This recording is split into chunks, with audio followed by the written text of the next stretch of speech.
नमस्कार प्रिय साथियों, बहुत बहुत स्वागत है। बहुत बहुत अभिनंदन है आपका अपने YouTube चैनल अमृत ज्ञान में। प्रिय साथियों, आज इस वीडियो के माध्यम से हम बात करने वाले हैं कुछ ग्रहों की विशेष युतियों के बारे में जो देती हैं अपार धन, दौलत और संपदा।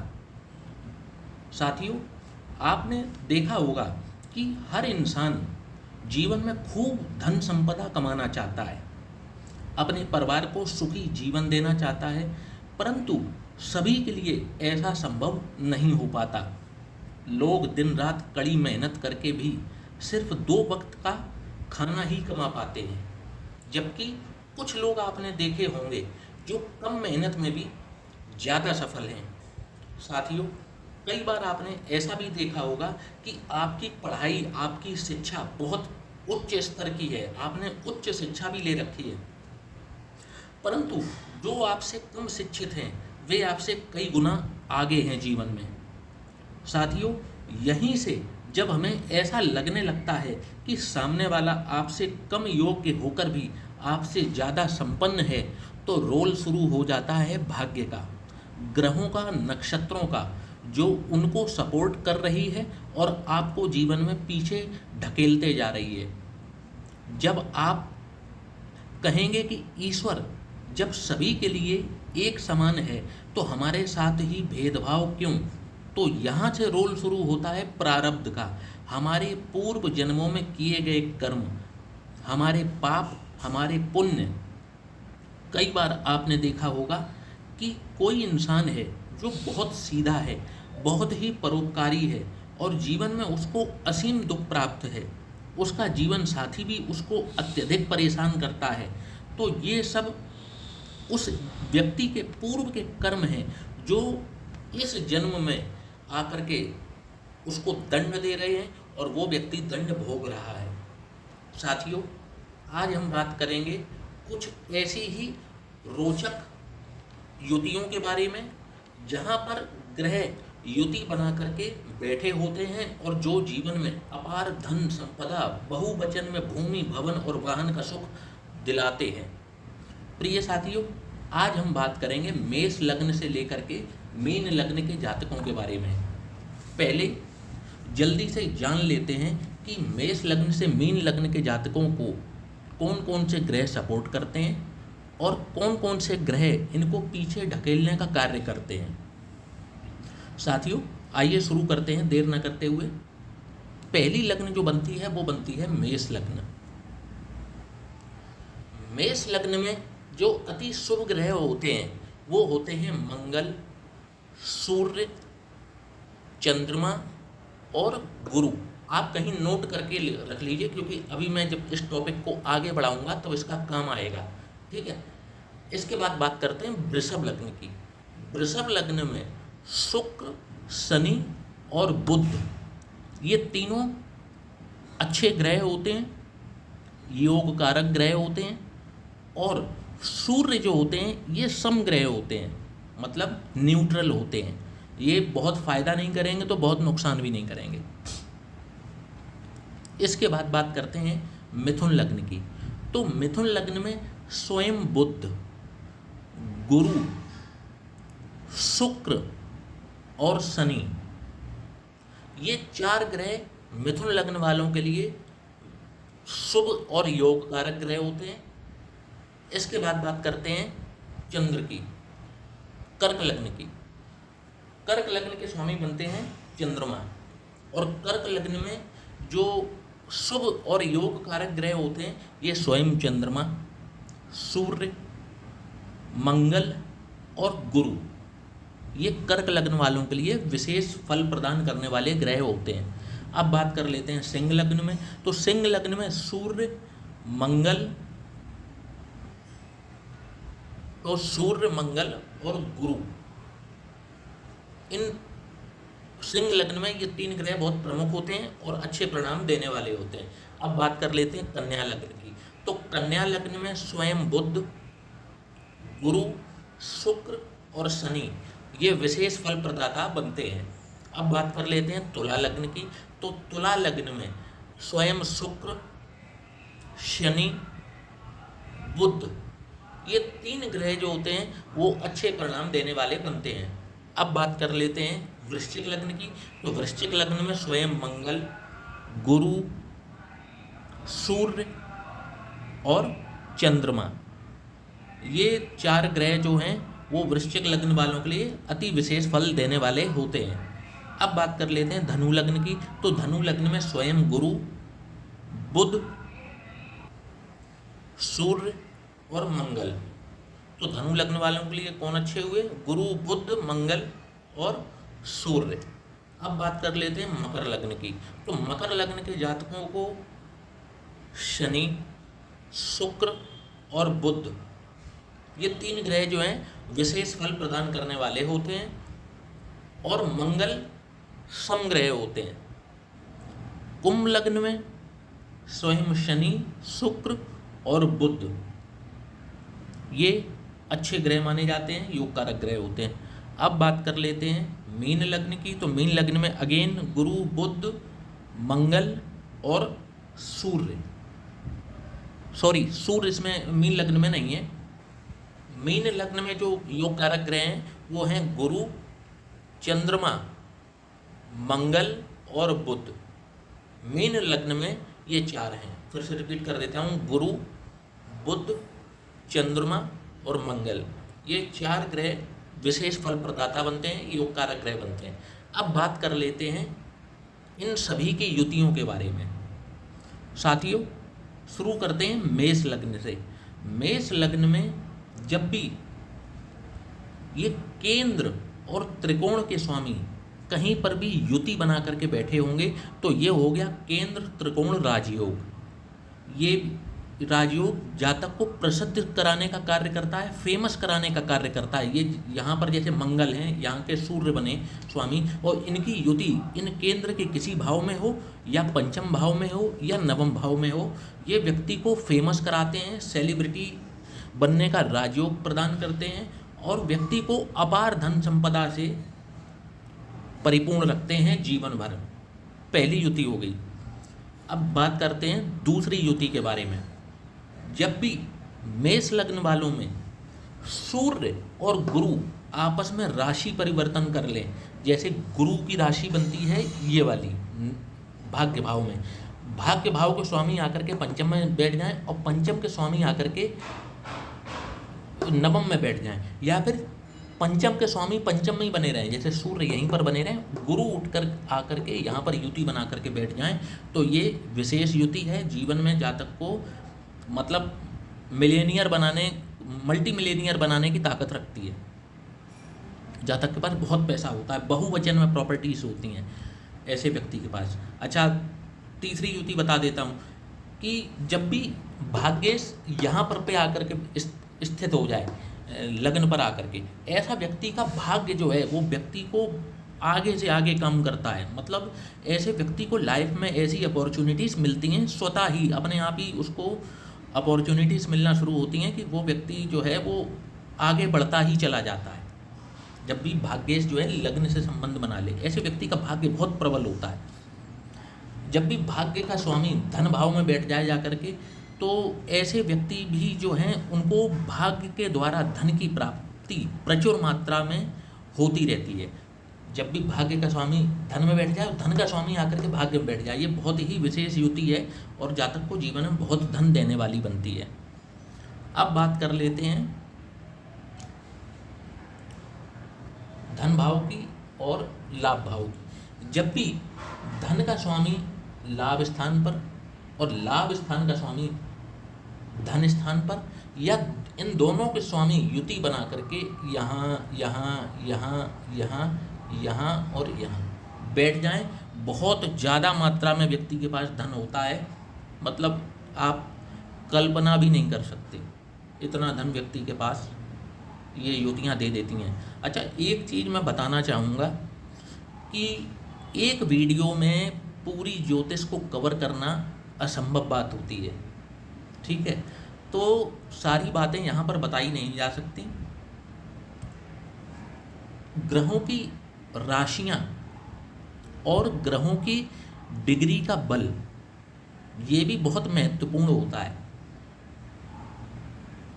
यही डिसाइड करता है ग्रह किस नक्षत्र में विराजमान है, उस पर भी डिपेंड करता है।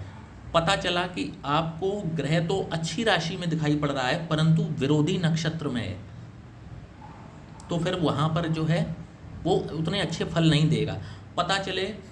पता चला कि आपका जो ग्रह है वो बैठा तो बहुत अच्छे स्थान पर है, परंतु जो अष्टम के स्वामी हैं या छठवें भाव के स्वामी हैं, समझे, मारक भाव के स्वामी के नक्षत्र में बैठा है आपका अच्छा ग्रह, तो वो परिणाम फिर वो उन्हीं के अनुरूप देगा। फिर आप यहीं तो लोगों को ज्योतिष पे यकीन नहीं आता क्योंकि उनको आधी अधूरी नॉलेज होती है। आधी अधूरी नॉलेज के बल पर वो प्रेडिक्शन करते हैं और फिर उनकी प्रेडिक्शन होती है फेल। आप देखेंगे, आपने कई बार सुना होगा कि दशम भाव में राहु विराजमान हो। अभी इस टॉपिक से हट करके बात कर लेते हैं। दशम भाव में राहु विराजमान हो तो कहते हैं कि व्यक्ति को पॉलिटिक्स में बहुत सफलता दिलाएंगे, राजनीति के क्षेत्र में व्यक्ति जो झंडे गाड़ेगा। और कुछ यूट्यूब पर या वैसे आप देखेंगे कि बड़े बड़े राजनेताओं की कुंडलियों का विश्लेषण करते दिखाया जाता है कि दशम में राहु विराजमान है, ये वो। जबकि मैंने रिसर्च में पाया है इस चीज़ को, बहुत गहन रिसर्च की है इस पर। दशम राहु वाले जब भी व्यक्ति होंगे, आप 100 में से 85% टू 90% में बात कर रहा हूँ, वो ज़िंदगी में स्ट्रगल करते ही नज़र आएंगे आपको। स्ट्रगल उनके जीवन के ख़त्म नहीं होते। और विशेष एक बात बताऊँ, यहाँ पर 10th में राहु होता है, व्यक्ति को कर्ज में भी दबाता है। ये राहु 10th हाउस का जब भी राहु होगा, ये व्यक्ति को कर्ज में घसीट देता है। पर आप कहेंगे कि ये राजयोग कैसा हुआ। आप पहले देखिए कि 10th में राहु विराजमान है, बैठा किसके नक्षत्र में है? किसी ऐसे ग्रह के नक्षत्र में तो नहीं बैठा कि जिस ग्रह को डिपार्टमेंट ही खराब हो। अष्टम का डिपार्टमेंट उस ग्रह का हो, छठे का कर्ज भाव का उसको डिपार्टमेंट हो, ठीक है, और कर्ज भाव का डिपार्टमेंट उसके पास है जिस ग्रह के पास में, उसी के नक्षत्र में राहु विराजमान है। तो जब राहु की दशांतर दशा चलेगी, वो राहु उठा के पटकेगा अपनी महादशा में, व्यक्ति को परेशान करके रख देगा, सड़क पे उतार के रख देगा, इतना परेशान करेगा। तो साथियों, ये मैंने एक बीच में एक बात अपनी ऐड कर दी क्योंकि दिमाग में बात आई तो मैंने आपसे बोल दी। और मैं कुछ इस प्रकार की प्रेडिक्शन करता भी नहीं हूँ कि मुझे सभी दर्शकों को खुश करना हो। मेरा मूल मतलब ज्योतिष को बताने का भी यही है कि हम व्यक्ति को सही मार्गदर्शन दे सकें। आपके कान जो सुनना चाह रहे हैं वो प्रेडिक्शन मुझे यहाँ पर नहीं करनी है। मुझे प्रेडिक्शन वो करनी है जो आपके लिए सही है। यदि आपके साथ भी कुछ गलत हो रहा है तो समय रहते आप कदम उठाएं उस चीज़ को सही करने के लिए। आपको खुश करने के लिए यहाँ पर नहीं बैठा हूँ कि आप खुश बने रहें, मैं झूठा प्रेडिक्शन कर दूँ कि आप अरबपति बन जाएंगे, खरबपति बन जाएंगे, ऐसा हो जाएगा वैसा हो जाएगा। नहीं, जो सही बात है। और ना ही मैं यहाँ पर डराने का कार्य करता हूँ, मैं सिर्फ आंखें खोलने का कार्य कर रहा हूँ। आशा करता हूँ कि आपको मेरी बात सही लगे। तो साथियों, बात हम कर रहे थे लग्न में ग्रहों के बारे में कि कौन से ग्रह कैसा फल प्रदान करते हैं। तो उसमें पहली हमने मेष लग्न में कुछ युतियाँ बताई। पहली युति बताई, केंद्र त्रिकोण का राशि परिवर्तन हो जाए या दोनों के स्वामी युति बना करके कहीं पर भी केंद्र में बैठ जाएं या पंचम में बैठ जाएं या नवम में बैठ जाएं। दूसरा बताया मैंने, पंचम के स्वामी और नवम के स्वामी आपस में दृष्टि संबंध बना लें या फिर राशि परिवर्तन कर लें या युति करके ही यहाँ पर बैठ जाएं, इन चारों भावों में यहाँ पर बैठ जाएं, यहाँ पर बैठ जाएं। उदाहरण के तौर पर पंचम के स्वामी सूर्य और नवम के स्वामी गुरु उठ करके यहाँ आ जाएं और सूर्य उठ करके यहाँ आ जाएं, पहली केस। या सिर्फ गुरु उठ करके यहाँ आ जाएं या सूर्य उठ करके यहाँ चले जाएं, ठीक है, या दोनों की युति केंद्र में हो जाए, ठीक है।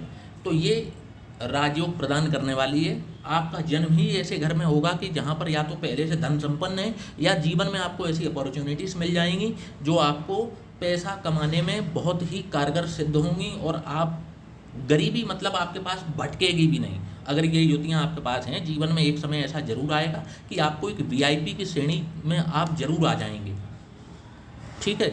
अब बात कर लेते हैं जो मैंने तीसरी युति के बारे में कही कि धन और एकादश भाव के स्वामी, जब भी इनका आपस में राशि परिवर्तन हो जाता है, लाभ स्थान का स्वामी यहाँ आकर के बैठ जाए, धन का स्वामी यहाँ आकर के बैठ जाए, या धन का स्वामी यहीं पर मौजूद हो और लाभ का स्वामी भी यहीं पर आकर के बैठ जाए, या लाभ का स्वामी लाभ में बैठा हो और धन का स्वामी उठ करके यहाँ चला जाए, या इन दोनों भाव के स्वामी केंद्र में कहीं पर भी युति बना लें, या पंचम में या नवम में, इन भावों में आकर के युति बना करके बैठ जाएं।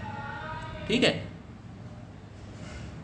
अब इसके बाद में बता देता हूँ एक और युति की, वो है धन का स्वामी भाग्य में बैठ जाए, भाग्य का स्वामी धन में बैठ जाए, या दोनों कहीं पर भी युति करके इन केंद्र भावों में बैठ जाएं। ठीक है। भाग्य का स्वामी लग्न में आ जाए, लग्न का स्वामी भाग्य में आ जाए, या फिर सिर्फ भाग्य का स्वामी लग्न में ही आ जाए, लग्नेश कहीं पर भी चला जाए, 6, 8, 12 को छोड़ करके कहीं पर भी लग्नेश चला जाए, और भाग्य का स्वामी यहाँ पर आकर के बैठ जाए, ये भी युति खूब धन संपदा देने वाली बनती है। अब साथियों बात कर लेते हैं एक और युति के बारे में। जैसे मेष लग्न है ये, ठीक है, और मेष लग्न हो करके शनि यहाँ विराजमान हो जाए एकादश भाव में, ठीक है, और सूर्य यहाँ विराजमान हो इस भाव में।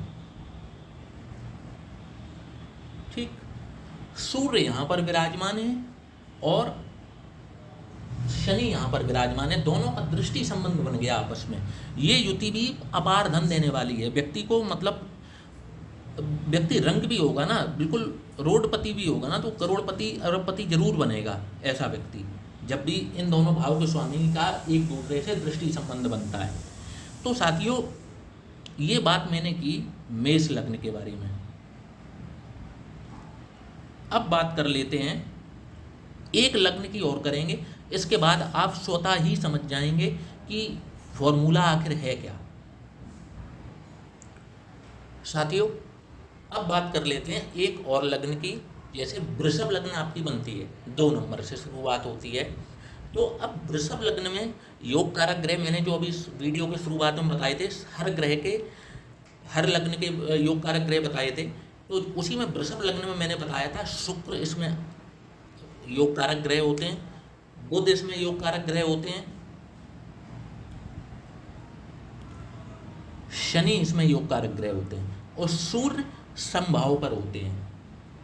अब यहाँ पर भी सेम चीज मैं बताऊंगा, जब भी शुक्र और बुध पंचम के स्वामी और लग्न के स्वामी कहीं युति करके केंद्र में या यहाँ पर विराजमान हो तो बहुत अच्छा परिणाम देते हैं।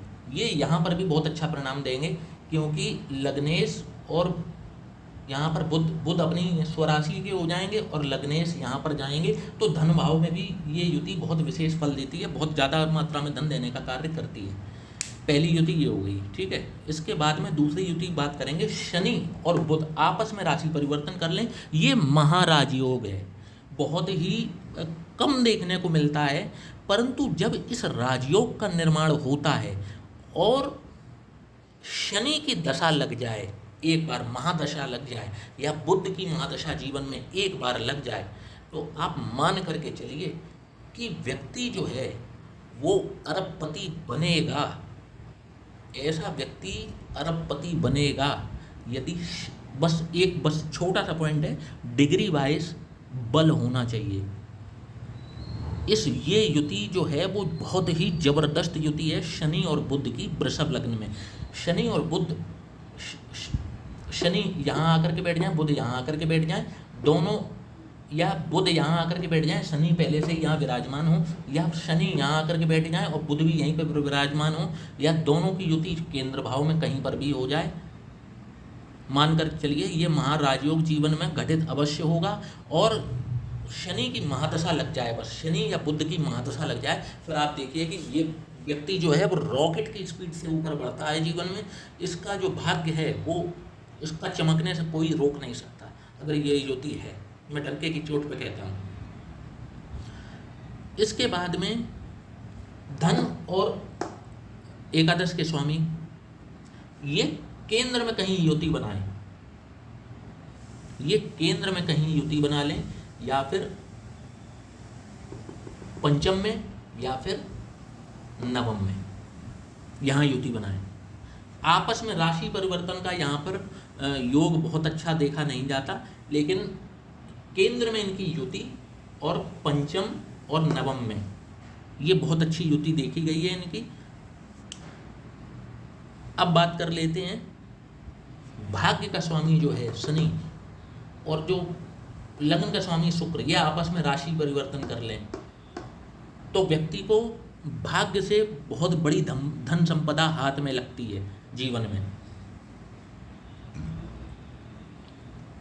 और बात कर लेते हैं पंचम में बुध विराजमान हो और एकादश भाव में गुरु विराजमान हो, आपस में दृष्टि संबंध ये लोग स्थापित कर रहे हों, महाराज योग है ये भी।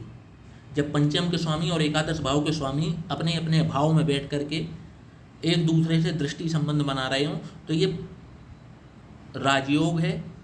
और ये राजयोग जो है व्यक्ति को जीवन में शिखर पर लेकर के जरूर जाता है। चतुर्थ और पंचम के स्वामी युति करके कहीं पर भी विराजमान हो, यहाँ के चतुर्थ के स्वामी बने सूर्य और पंचम के स्वामी बने बुध, इनकी युति केंद्र भाव में कहीं पर भी हो जाए, बुधादित्य योग का निर्माण होगा और व्यक्ति को ये समाज में फेमस करने का, सेलिब्रिटी बनाने का कार्य ये युति कर देती है।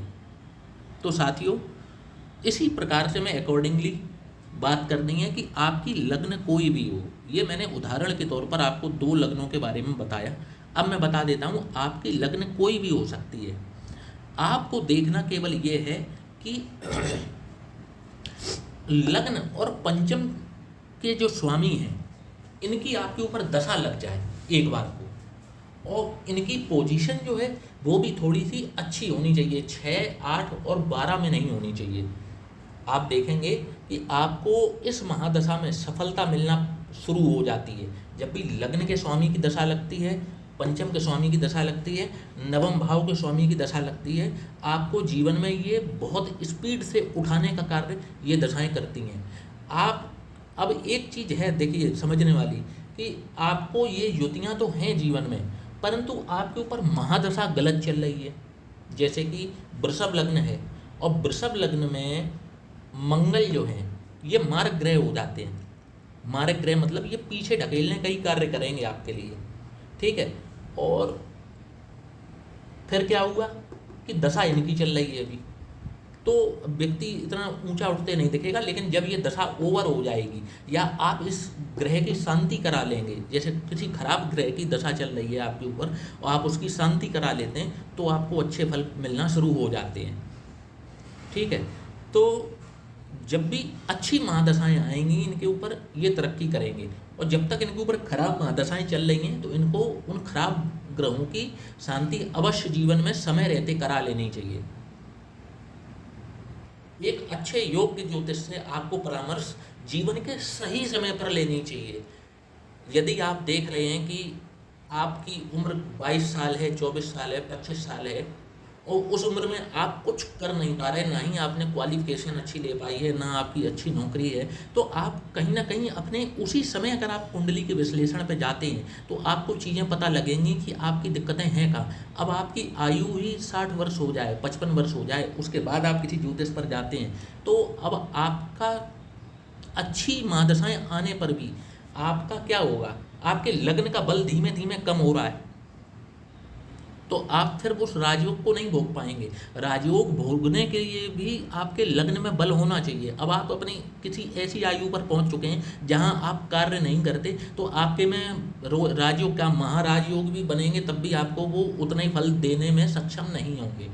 तो सही समय पर सही महादशाओं का आना, और यदि महादशा गलत भी है परंतु आप उसकी यदि समय रहते शांति करा लेते हैं तो आपको उसमें अच्छे फल मिल जाते हैं। तो साथियों, आशा करता हूँ कि आपको वीडियो कुछ समझ आया होगा। यदि आपको वीडियो एक बार में समझ में नहीं आया तो आप इसको पुनः दोबारा देख सकते हैं। आपको 2-3 बार जब देखेंगे आपको वीडियो काफ़ी हद तक समझ में आएगा। साथियों, इसी प्रकार के वीडियोस मैं आपके लिए लाता रहता हूँ और आप काफ़ी मेरा उत्साहवर्धन भी कर रहे हैं, तो उसके लिए मैं आपका बहुत बहुत आभारी हूँ। साथियों, यदि आप भी अपनी जन्म पत्रिका का विश्लेषण कराना चाहते हैं तो दिए गए व्हाट्सएप नंबर पर आप हमसे संपर्क कर सकते हैं। साथियों, इसी के साथ अब इस वीडियो को समाप्त करने का समय आ चला है, तो जय श्री राम।